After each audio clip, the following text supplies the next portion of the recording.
So it wasn't just enough for Ken Mullings to be the first Bahamian to compete at a global meet in the men's decathlon at this weekend's World Championships, but he took it a step further, finishing 17th out of 23 athletes with a national record of 7,866 points. Also, he would take wins in the heats of the 100 meters and the 110 hurdles. We spoke with Mullings on the accomplishment. It was very good. It was great, to be honest. I learned a lot. The competition was very stiff.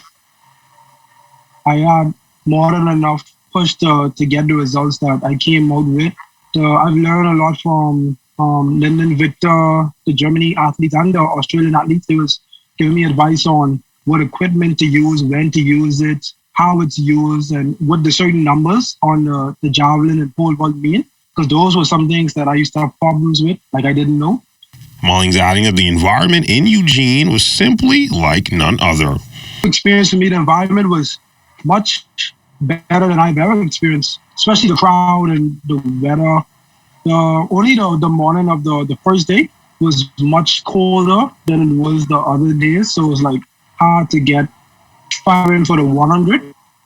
But overall, the weather was warm throughout after the 100, so it was like peak conditions for the best results that I could have done. The crowd was very lively. That's something I'm not really used to. The stadium was already packed, so when people asked for a clap, it was extremely different. I don't even know how to describe it. If you was there, you would have feel it. It was skin crawling in a way. Like you just had chills from how loud the claps was. As for what's next for him,